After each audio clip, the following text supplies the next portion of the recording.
Kravitz. If you have not followed his Triple H horse racing podcast, you're missing out. It's one of the best podcasts in the country.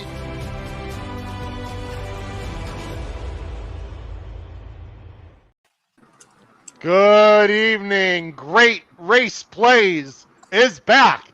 Episode 25 for 2025 right here on the HHH Racing Podcast. I'm your proud host, Howard Kravitz, along with co-hosts Paul Halloran and Ryan Anderson. Co-host Pete Visco will also be with us throughout these shows on occasions, but he was not going to be here tonight. We also have a special guest that is waiting in the background. Welcome, all West Coast fans, especially if you're a fan of the Great Race Place, Santa Anita. We are very excited about the meet that is starting this Friday. Let me first break it down for everyone who's not familiar with the Great Race Plays.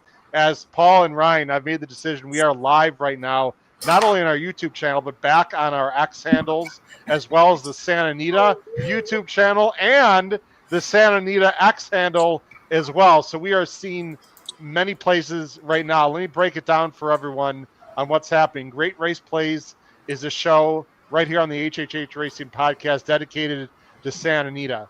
And for this year, at least for the next few weeks, or for the fall meet, we're going to be focusing on the Saturday late pick three, the $3 late pick three, and the $3 all turf pick three. So we'll be covering a minimum of 3 races, most likely 4 or 5 races for the Saturday cards at Santa Anita. We are once again sponsored by Santa Anita. Thank you very much for that. We'll be talking about our sponsorship with Santa Anita throughout the show. It's usually about a half an hour show. We'll be going a little bit longer tonight because it is our first show. Paul and Ryan, before we bring on our special guest, how you guys doing? Paul, I know you just got back from a football game. We are very excited that you're here. Ryan, we're excited you're here. Santa Anita's back, gentlemen. No, Howard, tomorrow night is football. Tomorrow night, I might not get back. Tonight, I did just get in the house 2 minutes ago from a client fundraiser. So, sorry about long that. day. All right. That's all right. I'm good. Ryan, we're back at Santa Anita. I know you were at Del Mar, working at Del Mar. Actually, Santa Anita, obviously much different atmosphere, different track, right by the beautiful San Gabriel's. There's going to be a lot of interesting tidbits and interesting angles that I think we're going to find at this meet, especially the first few weeks when horses get reacclimated to the Great Race Place. That's right. There's a couple different, parts of that track. The dirt's kind of the dirt, right? But on turf, there's definitely a lot of angles to go back into. For example, it's a lot easier to close at Del Mar than it tends to be at Santa Anita. You obviously have the 5 furlong only sprint distance at Santa Anita or at Del Mar, where, when you get back to Santa Anita, you have the 6, you have 6.5 on the flat, you have 5 on the flat, and then you have the 6.5 down the hill. So there's a lot of different factors to kind of get into as you transition back to Santa Anita. But I'm happy we're back at the Great Race Place doing the Great Race Plays. And it's an excellent weekend card, Saturday, Sunday. Oh, yeah. We are excited. And Breeders' Cup is right around the corner. So let me tell everyone what we're doing with our sponsorship, and then I'm going to bring on our guest who's actually waiting in the green room once his wonderful family took care of some stuff behind the scenes as he's laughing. We got to get his little guy on the show at some point. I'm sure he'd love to do that. That show would be a lot of fun if our guest brought his little one on the show. Little one being a human, by the way, not an animal. Anyway, here's what's happening with Santa Anita. We are doing this show. We're going to be covering Santa Anita races to some extent on Weekend Warriors, which, by the way, is a live Saturday show. Let me bring that up right now. There it is, the bottom of the screen. Ryan is hosting there this week, 2:30 Eastern, live coverage from Churchill, Belmont at Aqueduct, Santa Anita, much more. A lot of Breeders' Cup prep races. And Noah Maher will be live on site at Churchill Downs as well to cover those races. So we're very excited about that. Also, let me show everyone very quickly. Actually, let me bring on my guest right now because my guest has someone very special on the screen. Our guest tonight, and we're not always going to have a guest, but we have to have a special guest tonight as our first show for the fall meet at Great Race Plays from DRF and Santa Anita with his son, it looks like. Gino Picola. Hey, how you doing, Gino? What do you say? Hi, Milo. Milo, this is my son Milo. We just started kindergarten. We're in week 3 of kindergarten. Wow. So he's out in the real world now. And today he had a soccer practice and tomorrow a gymnastics. So he got involved now in a couple different events. So yeah, come and say high five. Give everybody good luck. High five, Gino, through the camera. Who does he like in the turf pick 3, Gino? Forget the gymnastics, okay? The only problem that I have with Milo, guys, is that he always likes the 5. And I got to tell him that sometimes Daddy doesn't need the 5. Sometimes we need the 3 or we need the 7. But when it comes down to Milo, every race he says, oh, there's my horse, the 5. So doesn't matter where, doesn't matter what race, he's probably on the 5. Well, there's got to be some background there, right? Why the 5, Gino? Well, now he's 5 years old. So that's like he thinks, we'll go with his age. Maybe next year we'll move all into 6s. But Howard, thanks so much for inviting me to join you. I'm so excited to talk about Santa Anita any chance I get. My mom and dad met each other at Santa Anita. So I was literally bred there at Santa Anita as they met each other years back. And I grew up right down the street. And what I love as a bettor, we have some new wagers, and we have some of these low takeout wagers, higher minimum wagers. You pointed out the $3 pick 3. What's cool, too, is they've included the Sunset Pick 6. That will be the last 3 races of every Friday, Saturday, Sunday, and then the last 3 races from Gulfstream. So last 3 from Santa Anita, last 3 from Gulfstream. It's a $1 a base pick 6, 15% takeout, and just like the Coast to Coast pick 5, retail only. So none of those big players, those CAW wagers that we all, don't really have a chance against as, smaller players. I love the Sunset Pick 6. We're going to talk about the 3 late races for Saturday. Coast to Coast Pick 5 is a great wager. They also have some free stuff too, like Showviver and like the Pick'em contest. If you're a fan of football and other sports, every Saturday and Sunday, you can enter those contests for free, win $500. So Santa Anita really does it up, Howard. It's a short meet, but they got a lot coming up in the next 5 weeks. Oh, it's huge. $3 late pick 3 we're covering on this show. $3 all turf pick 3 we're covering on this show. They've got 15% takeout. They've got pick 5s, pick 4s, like anything you could possibly want. The $2 pick 6 for you traditional pick 6 players, the $2 traditional pick 6. And also, as I bring on the screen here, part of our sponsorship with Santa Anita, yours truly is on the website. I want to show this for people that are interested. If you just go to the website, I'll go full screen, and you go under the wagering menu there. Under wagering, there's expert picks, and I am fortunate enough to be on there. If you scroll down, up there it is. So you click on there, and you'll see my picks on there as well. Again, that is under the wagering menu there on the top. So thank you, Santa Anita, for allowing me to be as one of their experts. I don't know if I'm an expert, but I do appreciate that. I'd like to think I have some pretty good opinions, along with some very esteemed colleagues of mine. So you can find me on the Santa Anita website. We're going to be doing this show. We're going to be doing stuff with DRF and Gino. We're a big fan and supporters of DRF. They've been our main go-to tool for coming. We're coming up on 5 years, Gino, this podcast. We're also coming up, Gino, on almost 1 million views on this podcast since we started. Really proud of that as well. And it wouldn't be possible without people like Paul and Ryan and everyone else. Let's get into, I just asked Ryan a quick question, Gino. I want to go back to, I want to ask you the same question, and then we'll get Paul's opinion and get into the races. Santa Anita, obviously very different than Del Mar. Any angles that you're going to look for as horses that are coming from the beautiful beaches of Del Mar to the beautiful San Gabriel Mountains of Santa Anita? I think Ryan was mentioning something that's really interesting.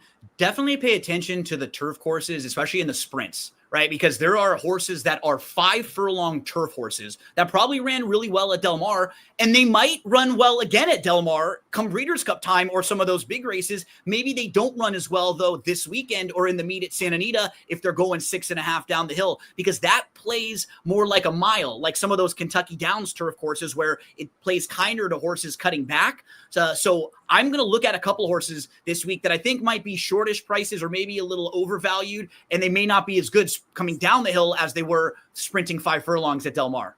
Absolutely. Let's take care of a few items also. You can listen to us at Apple Podcasts, Spotify, and Anchor. I'm sure we have plenty of new viewers. For those of you, again, not familiar with the HHH Racing Podcast, you go to YouTube, just type in HHH Racing Podcast in the search bar. We are available on listening platforms. You can follow us on X at HHH Racing Pod. So please make sure you hit that subscribe button, the bottom right-hand side of the screen, notification bell on the top right, and smash that like button below the video player. If you're watching on YouTube, we really appreciate, if you're watching on X right now, we'd love for you to switch over to YouTube and you can check us out. We mentioned already Weekend Warriors coming up this Saturday, our live show. Ryan is hosting at 2:30.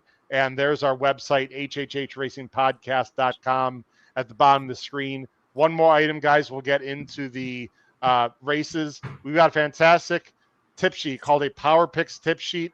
4 years running, well over $2 ROI. Look below the video player on YouTube for information about our Power Picks tip sheet. You can purchase that Saturdays only. It's for Saturdays through Patreon. And one last item I do have to mention is we have Keeneland only Power Pick tip sheet. I know it's a Santa Anita show, but you see on the top right there, right next to Paul on the top right of the screen is a QR code. If you go ahead and take your camera and click on that, you can find about our Keeneland only Power Picks tip sheet. All right, lot to talk about, Paul. We got downhill races to talk about. I love the down the hill. That last race on Saturday is one heck of a race that we're going to be talking about. Let's get into it, guys. We're going to be covering, again, late turf pick 3 and the late pick 3, both $3 base bets. We're going to start with race 6, ladies and gentlemen. There are some serious Breeders' Cup preps / win in your ins, and here's one right here. It's the John Henry Turf Championship. It is a grade 2.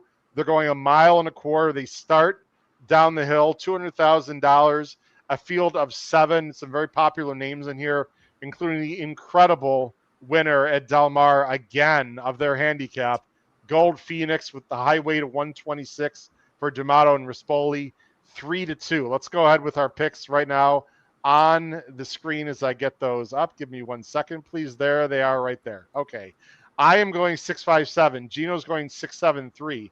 Paul's going 7-5-6, and Ryan is going 6-1-5. So 3 of the 4 of us are going to number 6, Stay Hot, for Urton and Smith. Gino, that is where you're going to kick off our show. Yeah, I think it, to me, on paper, is a 2-horse race between Stay Hot and Gold Phoenix. The two of them were separated right on the wire. They both ran really well on August the 30th in the Del Mar handicap.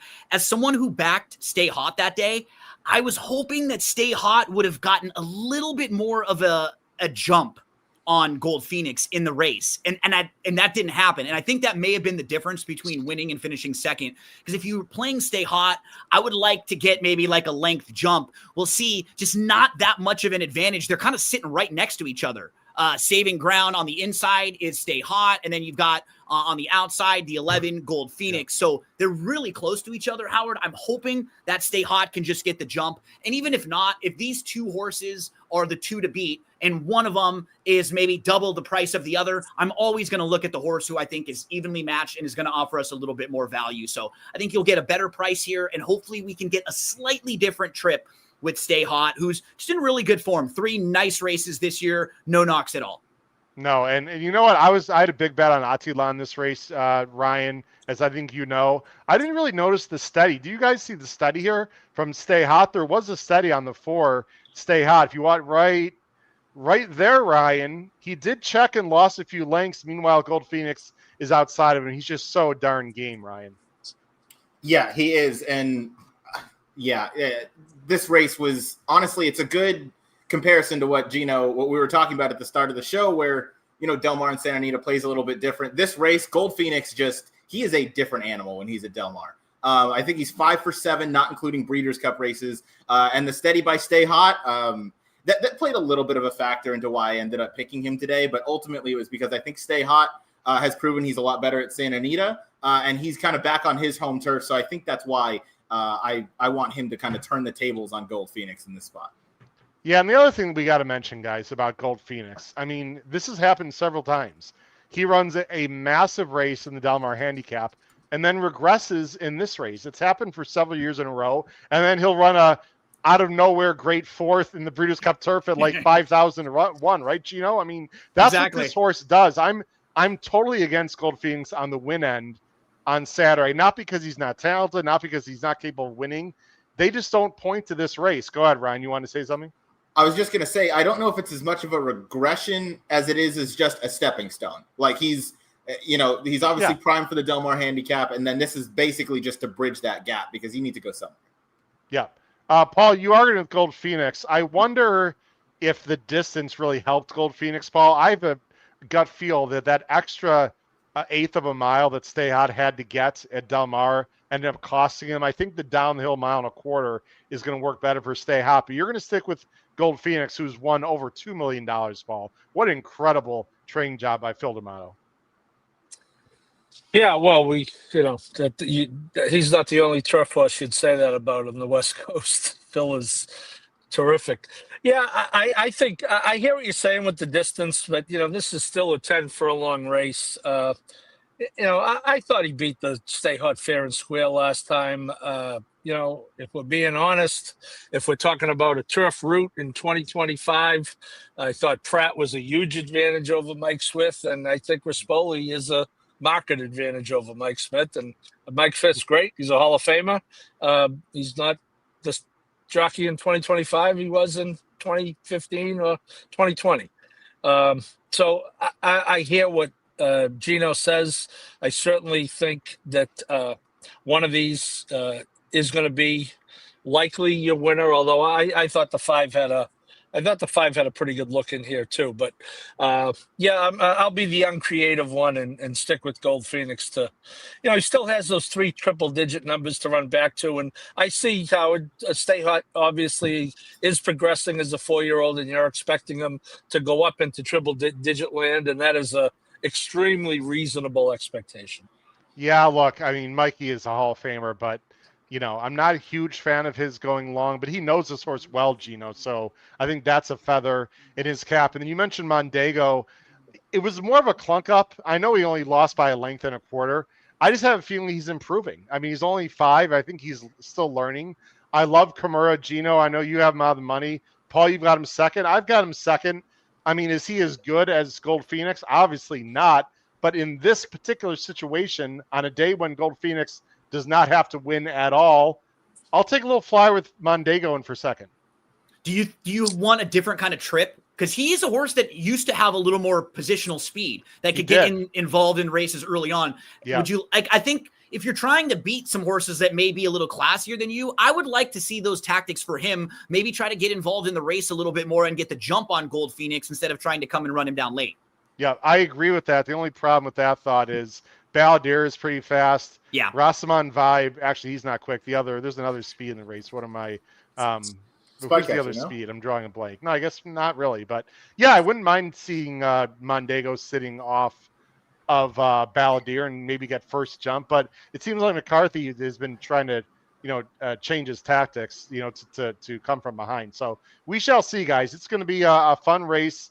I'm against Gold Phoenix on Saturday. Paul is not. Actually, 3 of us are going to go with Stay Hot. Only a 4-year-old, though, as well as Ryan mentioned. Let's go ahead on to the next race we're covering. Now, again, ladies and gentlemen, as I put us on full screen, that is, hold on one second, everyone. There we go. So that's the start of the $3 All-Turf Pick 3. We're going to cover all 3 of the last 3 turf races, and we're also covering the last 3 races on the card. Obviously, if there's a turf race, ladies and gentlemen, that is part of the last 3 races on the card, obviously that is a race that covers both of our $3 pick 3 all turf and $3 pick 3 at the end. That's not turf, just the last 3 races of the day. Let's go to race 8, guys. Race 8 is I'm going to go ahead and bring it on screen right now. Race 8 is the Eddie D. It is named after Eddie Delahousie, I'm assuming. Grade 2, down the hill, 6.5 furlongs, 200,000. I guess you could say this is a prep for the Breeders' Cup Sprint, but it's not a win and you're in, and I have a hard time believing most of these horses or any of them will even go to the 5 furlong Breeders' Cup Sprint. But it's a very nice race. Morning favors the number 1 Reef Runner for David Fox and Paco. It's not going to be Paco because that suspension, Paul's already started, correct, guys? So that is correct. Paco will. You'll need a new jockey for Paco. He will not have to travel west.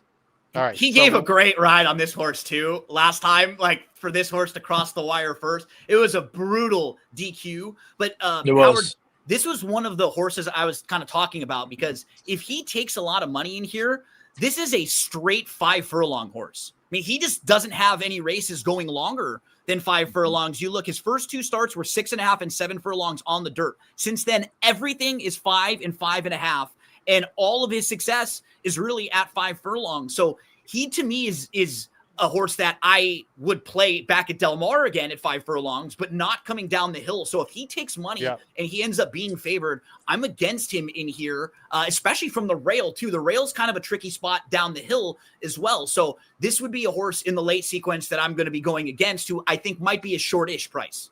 Well, look at the bottom of the screen, Gino. I'm going 8-4-5. You're going 2-8-6. Paul's going 5-6. Reef Runner in third. Ryan also does not have Reef Runner in there. 2-6-8. This is a major underlay for me. I think he's going to be over bet. I agree with everything you said, Gino. I don't care who's riding him, whether it was even if it was Pratt or Rispoli, whoever it's going to be.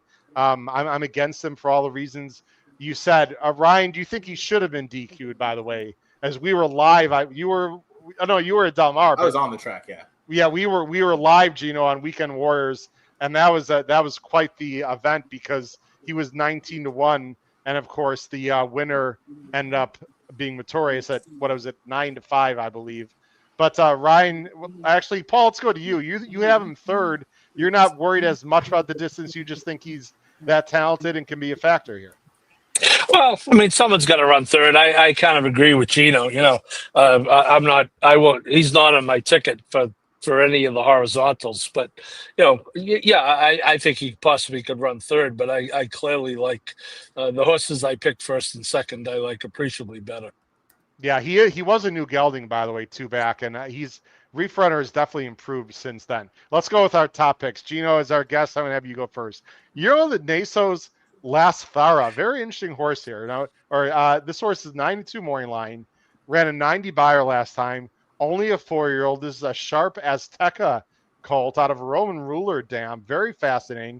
Gets Barrios. Is sort of the fresh face here and the new shooter of the group, turning back. I know you like turnbacks down the hill, as do I, but he's never been down the hill, I don't believe, correct? No. And he just looks like on paper the type of horse who will relish it. He really does, because he's got really nice range from the 6 furlong races, even a short, like a third where he was a little bit short going 5 furlongs, but he's stretched it all the way out to a mile. I love that 2 starts back at on July 6th at Los Alamitos on the dirt. He actually showed us he could sit off the pace a little bit if need be. Lost to a horse that came right back to win their next start, see through it with a 96 buyer next time out at Del Mar. So I think he's coming out of some live races. He has speed, but he doesn't need the lead. He can sit off a little bit. This horse is 11 for 13 overall in the money. He's won 5 of his last 8 with 2 seconds and a third.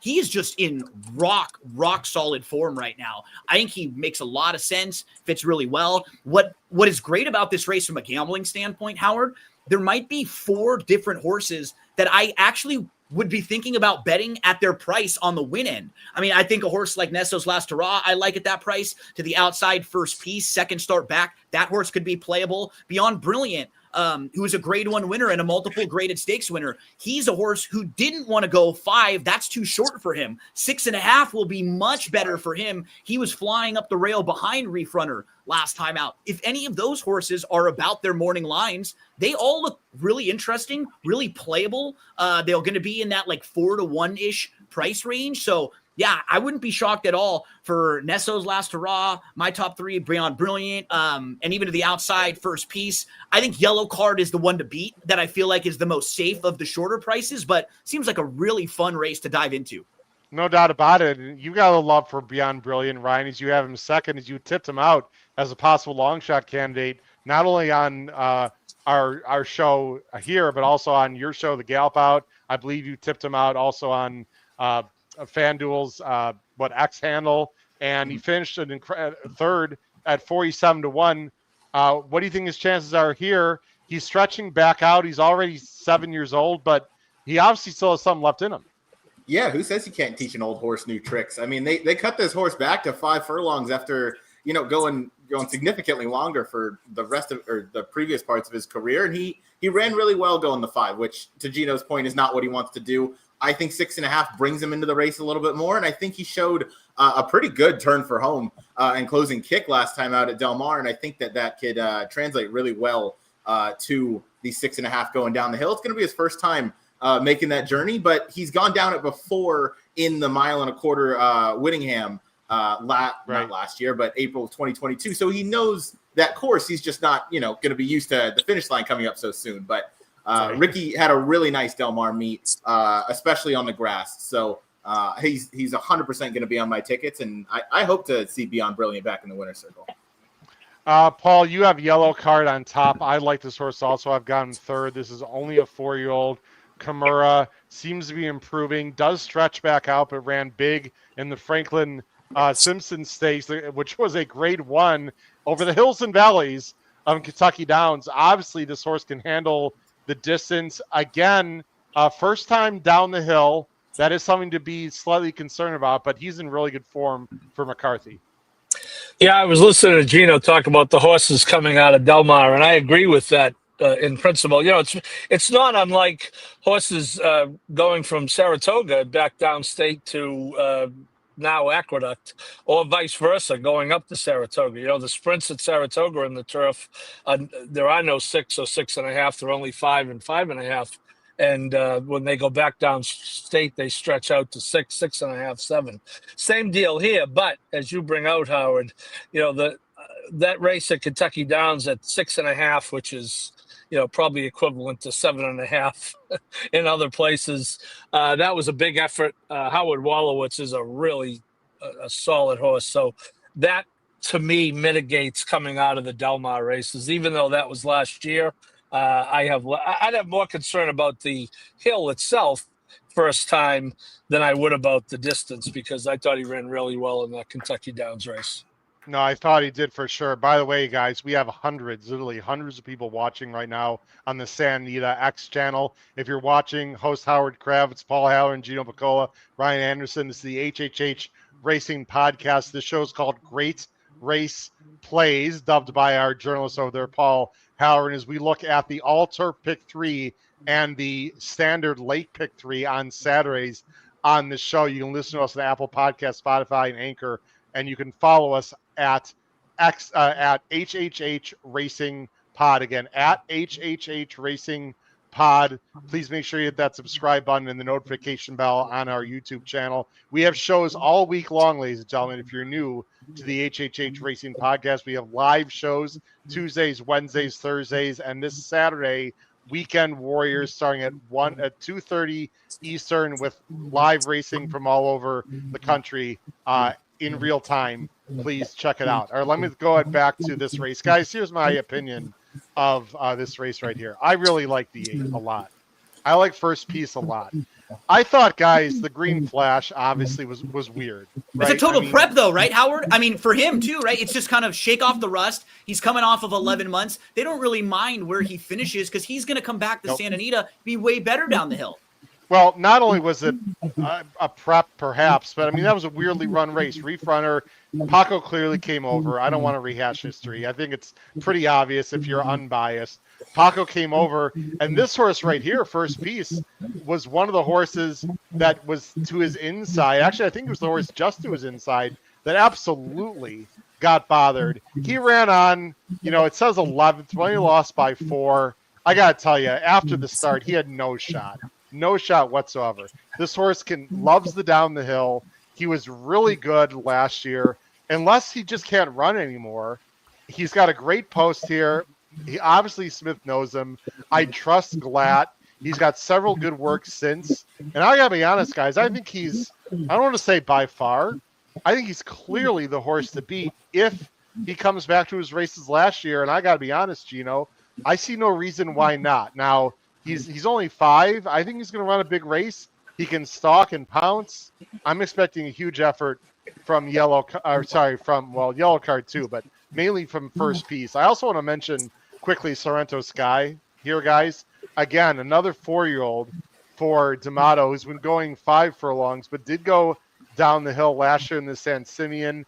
Okay, only got an 84, but finished 3rd to Air Force Red and up Lovesick Blues. You know that horse, Ryan, who he finished best sprinter in the country. 3rd.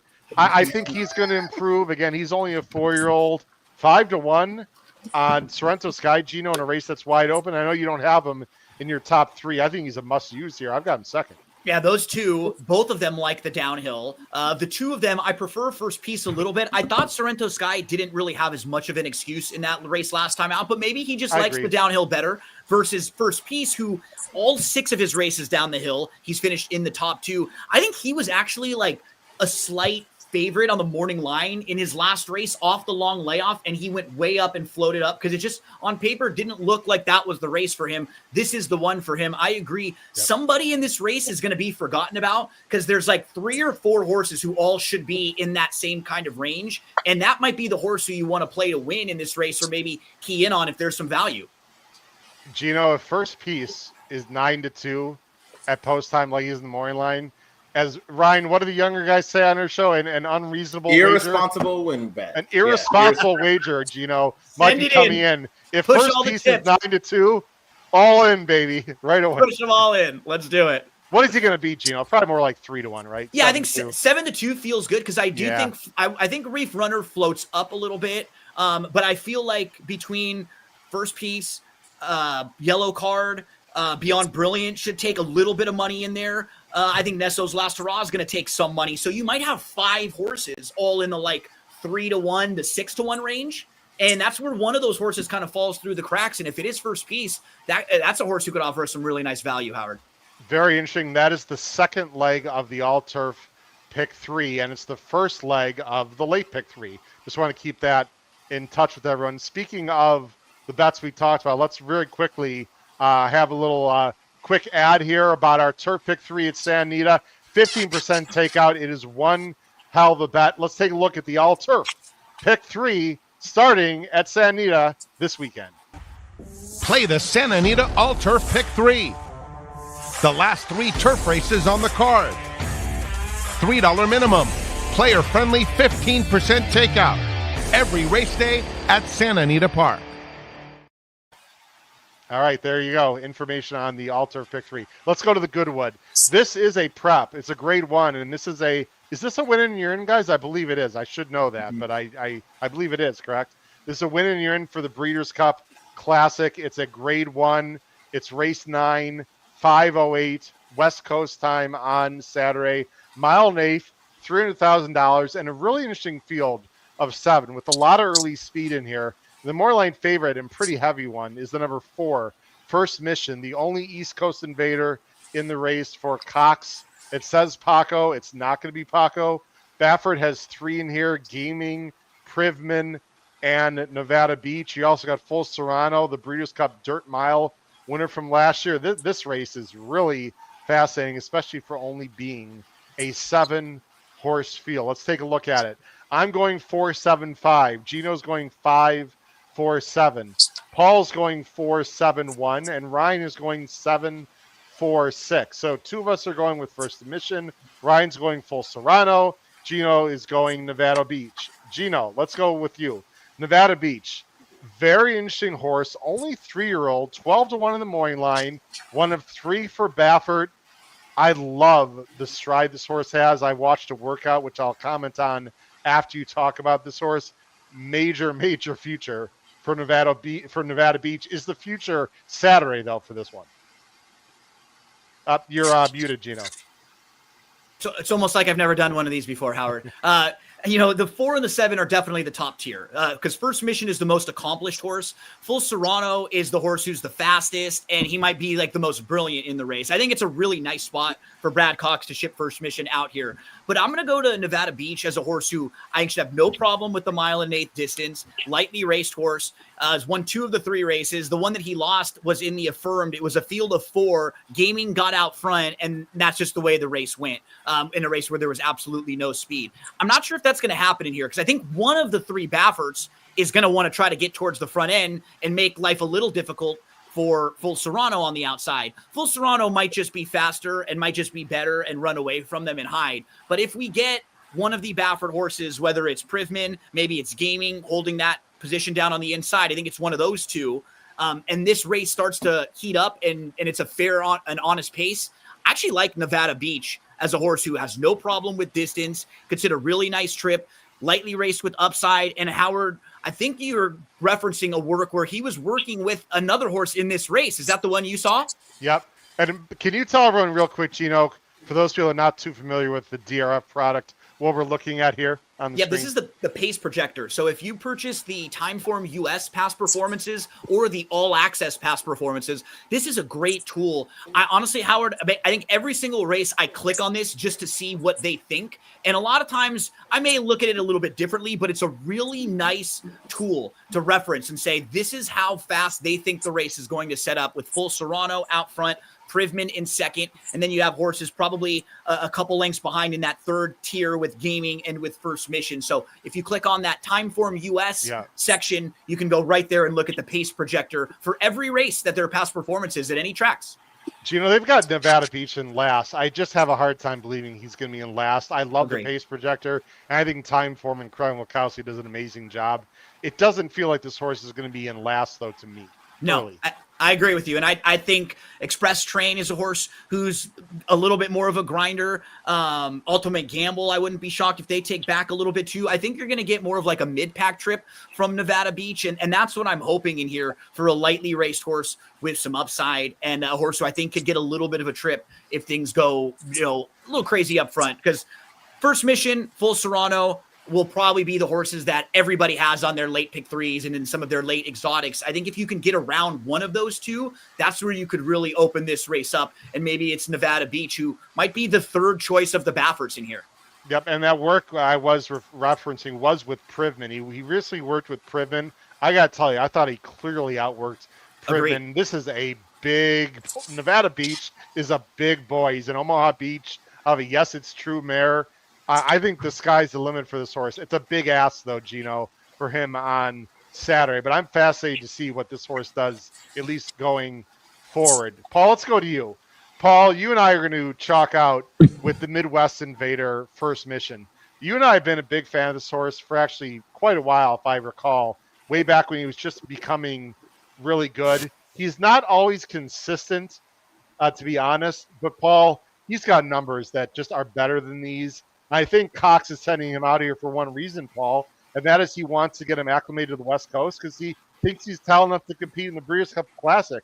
There's really no other reason why he'd send him out here otherwise when he could run, at Churchill or he could run in the Woodward in New York. I mean, there's a lot of places that he can go.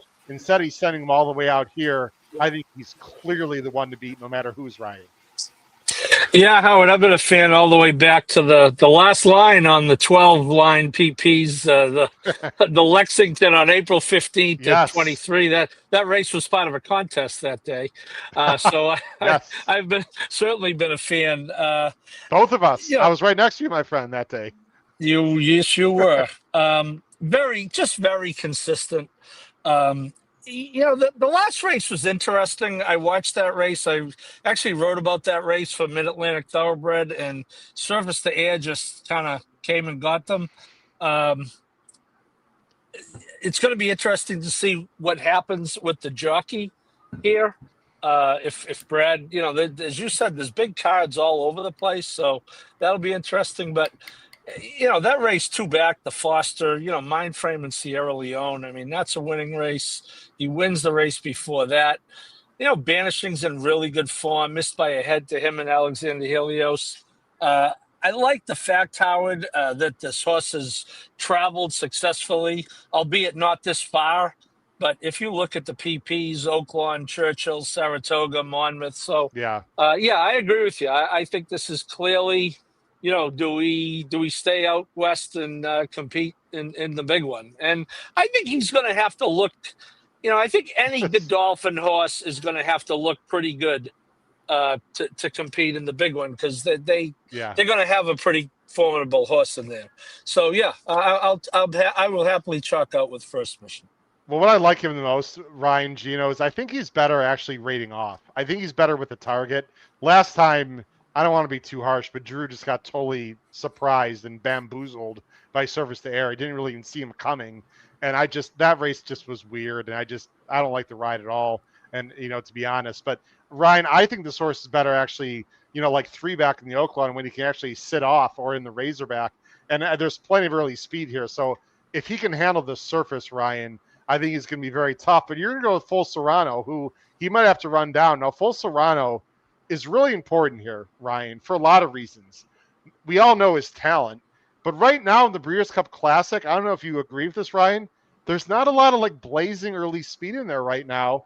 If Full Serrano, if Sadler and JJ, if they win this race, or even if they don't and they decide to go to the Classic, to me that is a major pace factor in the Classic that's not there right now. Whether you think he's talented enough to win, so I think this race, if he runs well and shows that he still has that kind of higher level ability, not only is important for this race, but for the Classic as well.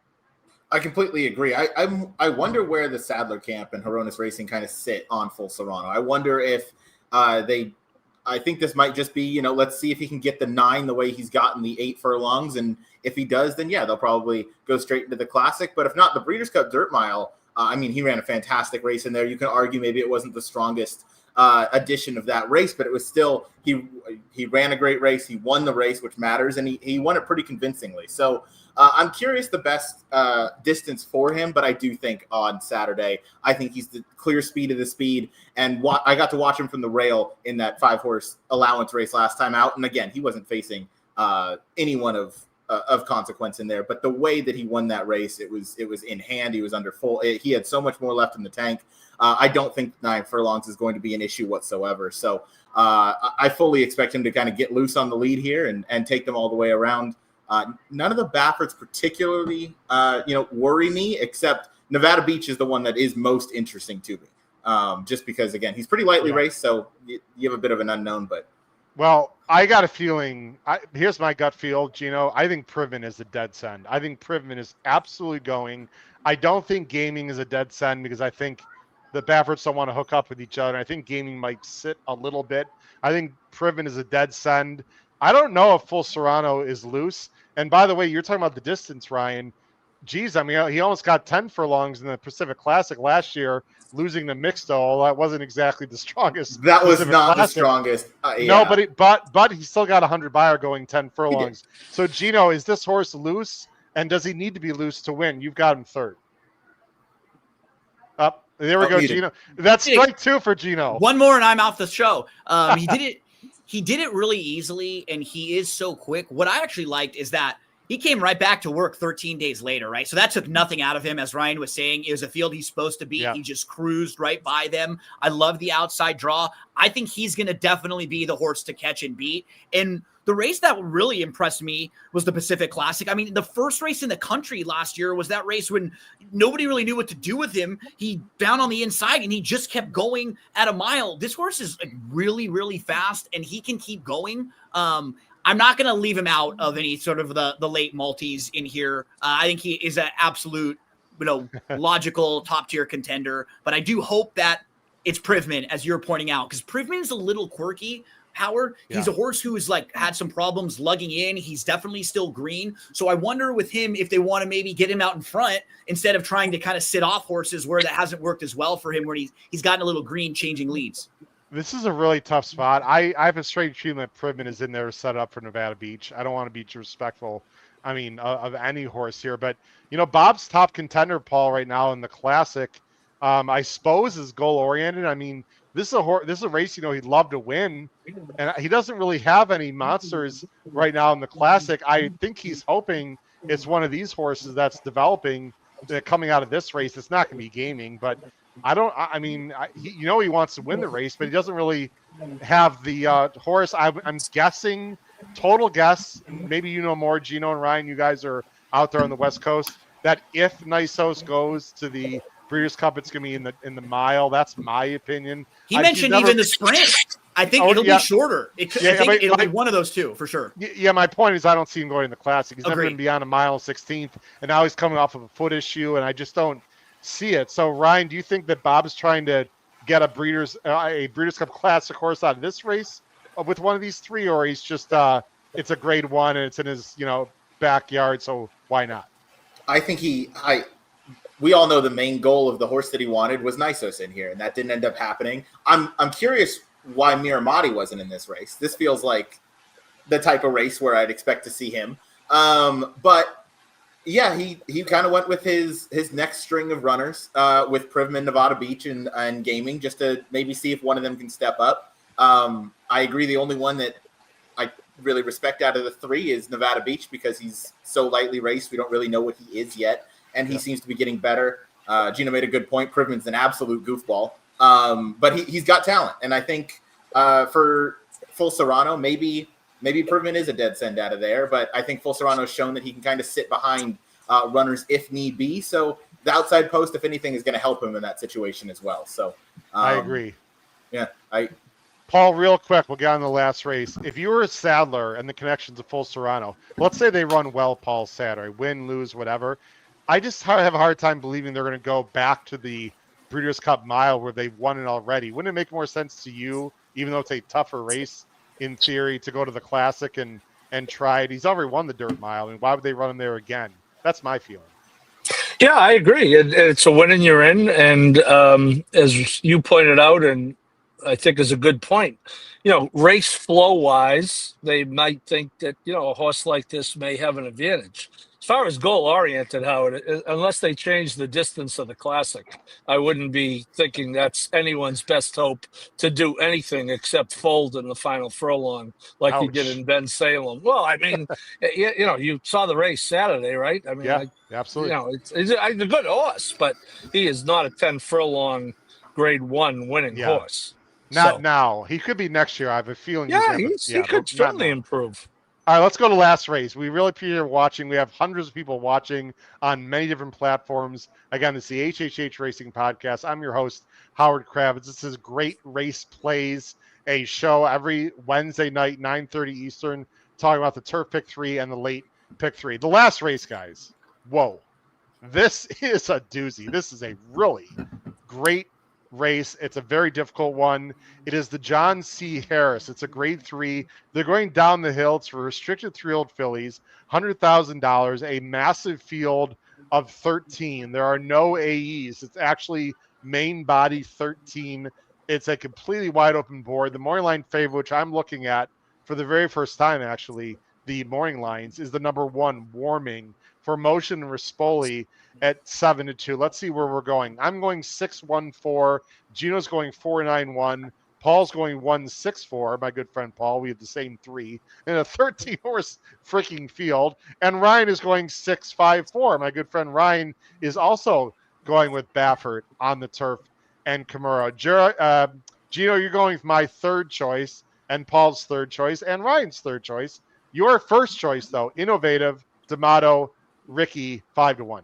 Yeah, this horse is in really nice form right now. Innovative just won for the second time in her career at Del Mar, going a mile on August the 9th, was just sitting right behind horses inside, about a length and a half off, waited nicely, got room in the 2-path, outfinished Eiffel, the stablemate, who had a little bit of trouble that day. I just think this horse is going to be in a good spot, is going to be even fitter with more punch cutting back, type of horse who on paper I just like down the hill. And then I watch and look at the races and see, and obviously I think ran very, really well that day. So Innovative and then Eiffel were the 2 horses that I kind of had as my top 2. And they both come out of that same race in August.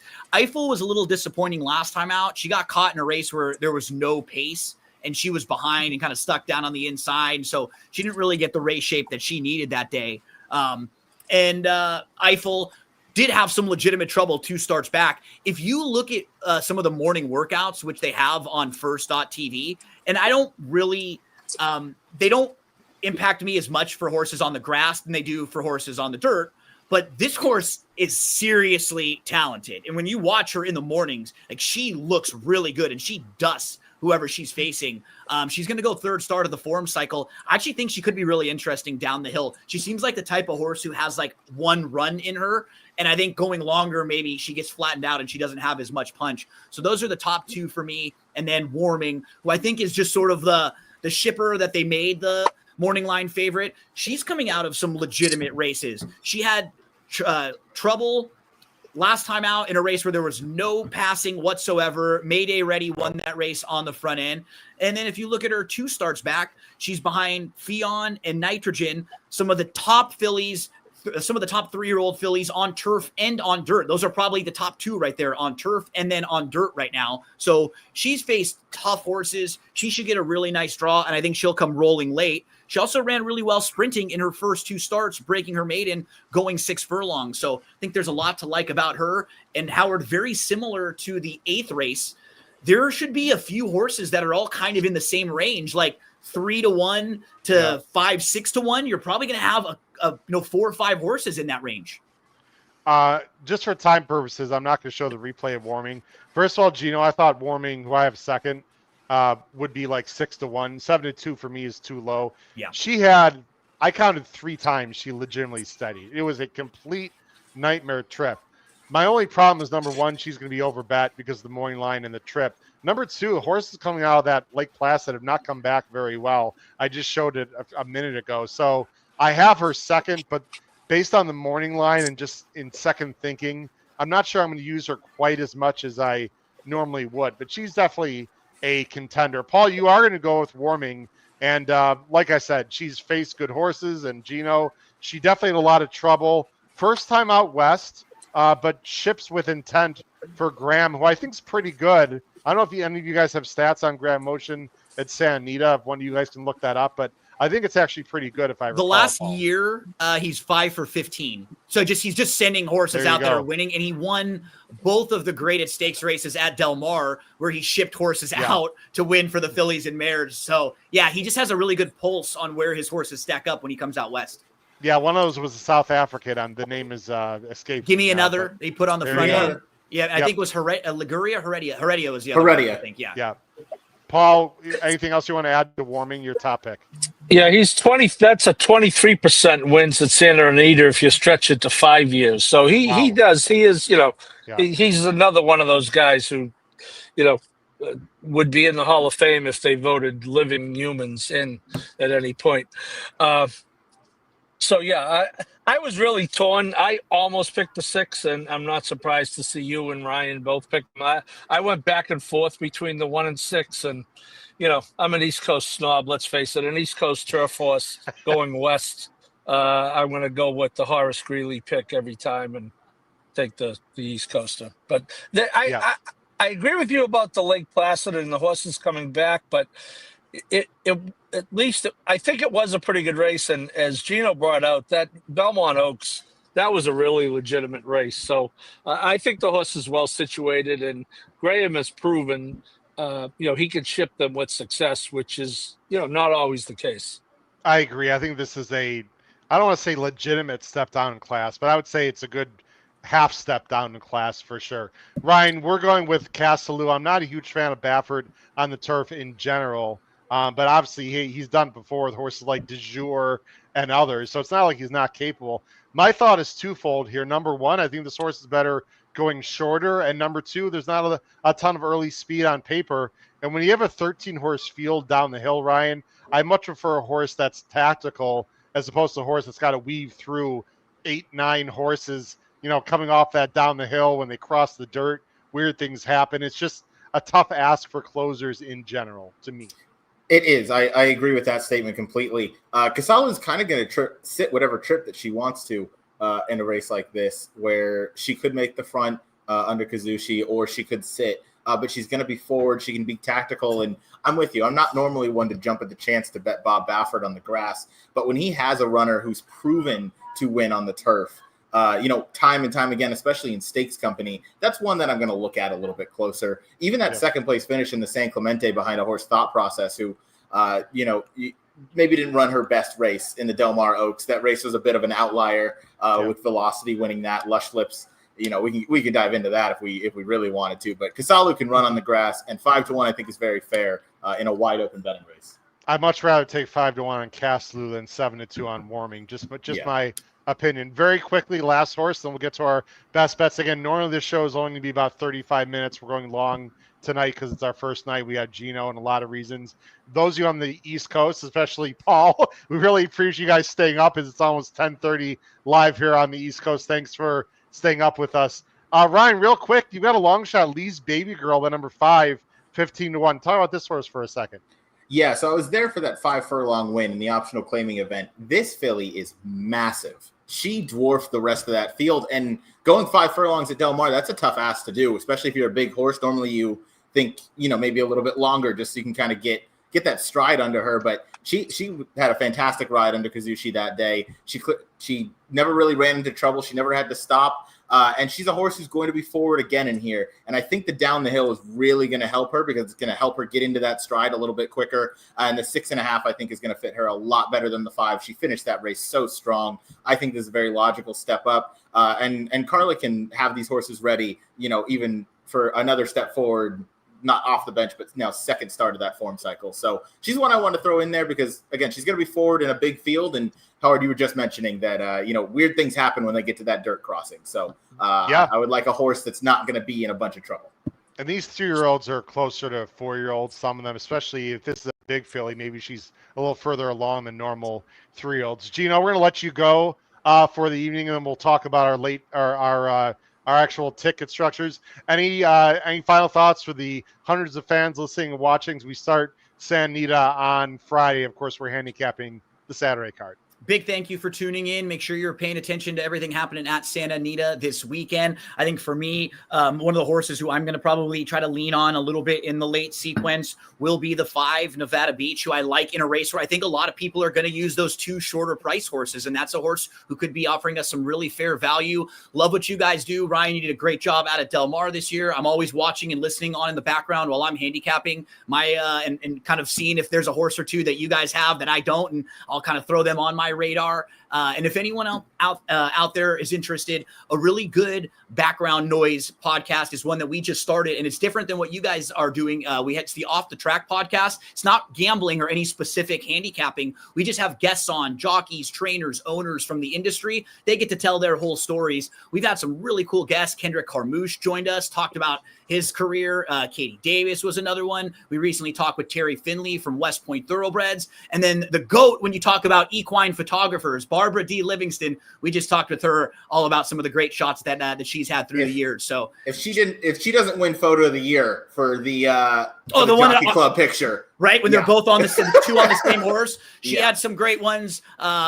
So just it's a really cool one to put on in the background, and maybe you hear some stories about some of the names you see on paper. So Howard, cool. Ryan, Paul, anytime you guys need me to join you, I'm happy to help. And now I'm going to listen in and hear you guys have on your tickets. All right. And let your son know we appreciate him jumping on as well, and your wife as well. And take care, Gino. I know you'll be on the show several times here for the fall meet and beyond. Take care. Have a good night, Gino. Anytime you need. Good luck, guys.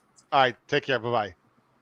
All right, Gino Picola, guys. Let's go to our turf pick 3 and late pick 3. Again, this is 2 different bets. I'm going to put Paul on the screen. So everyone, again, the TP3 is obviously the $3 base turf pick 3, and then the late pick 3 is the last 3 races of the card. Paul's going to play a $6 ticket, so he's going to double up for $72 in the turf pick 3, 5-7 with 5-6 with 1-4-6, and then the $3 late pick 3, the last 3 races of the card.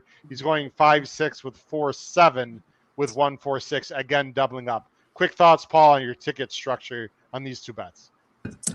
Yeah, I think you got to be careful. Obviously, with a $3 base, it could get expensive, and you say, well, you doubled yours. But, like the first leg is an example. We talked about maybe on paper it's a 2-horse race, but, I think at some point you do have to zig when everyone zags. So I threw in Mondigo, Howard, the horse that we talked about a little bit.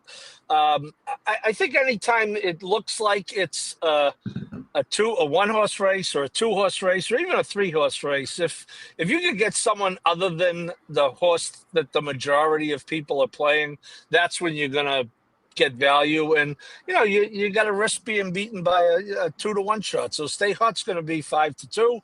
Clearly has a good chance. You guys like him, but Mondigo I think might float even a little from 9-2. The other interesting thing about these 2 sequences is obviously you have the same race to end it.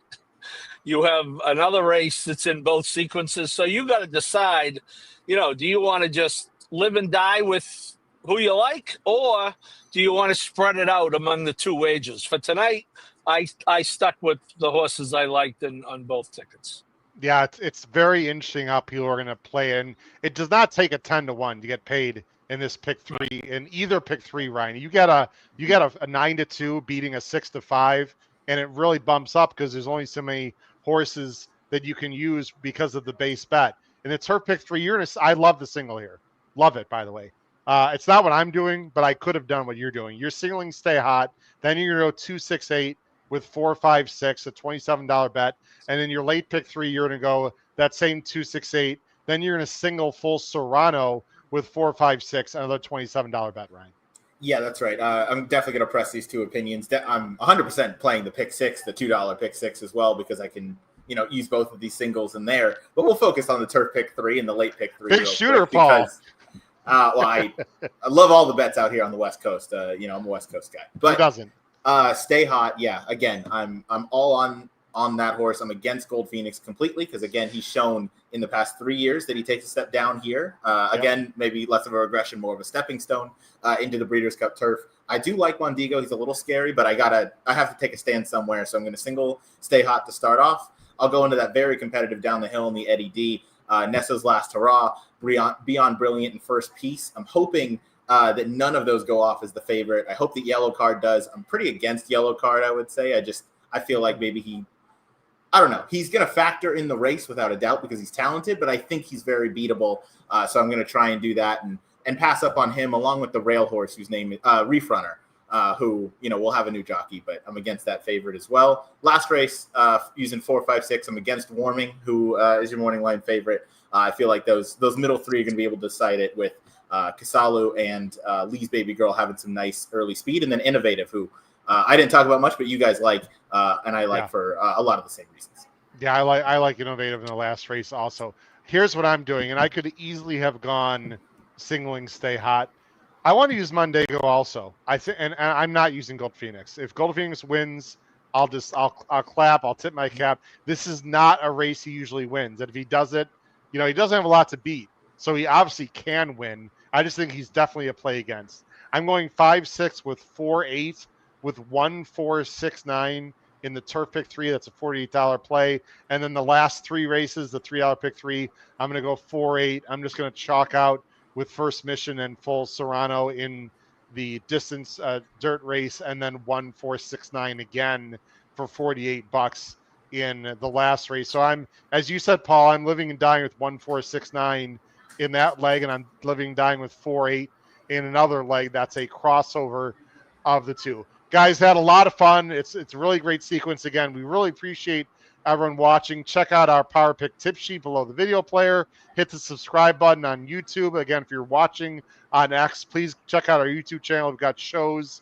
almost every day of the week. We got a show tomorrow for Belmont and Aqueduct. We've got a live show called Weekend Warriors on Saturday that young man on the screen is hosting, and I will be a co-host as well. And this is definitely the time, Paul, to watch these races. And I'll let you finish out the show. Breeders' Cup is less than a month away. If you wait for a week left for the Breeders' Cup to start handicapping and looking at race replays, you've waited too long. Now is the time, if not even before, to really break down these Breeders' Cup prep races, watch them carefully, so that'll help you going forward. Yeah, well, 5 weeks, just a little over a month, actually, right? But you got the right idea. Yeah, and I really think it's and I think the people watching us, I really think it's a compilation of what you see throughout the year. I would argue that, starting from zero right now is a tall task with 5 weeks to go. You're going to see a horse and say, oh, yeah, I remember seeing that horse at Saratoga. And then obviously going back and watch the replay. And, for me, it kind of jogs, you know what, I thought that horse ran well. Or, you know what, I didn't think he ran as well as it looks on paper. And I think that's the idea is you want to kind of compartmentalize all those thoughts going into Breeders' Cup. I won't say week, fortnight, we'll say, as you try to make those decisions that, going to hopefully pay off on Happy Halloween. Absolutely. We can't wait. Well, we wish everyone big success on Saturday at the Great Race Place. This has been episode 25 of Great Race Plays on the HHH Racing Podcast. And as we always say at the end of the show, this Saturday at Santa Anita, crush your bets. Take care, everyone. Have a great night. Bye-bye.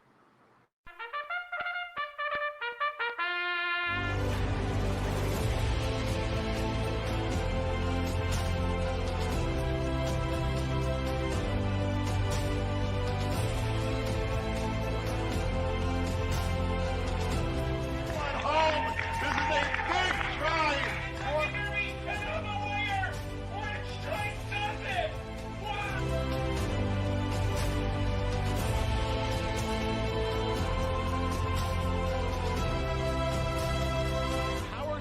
minutes. If you have not followed his Triple H Horse Racing podcast, you're missing out. It's one of the best podcasts in the country.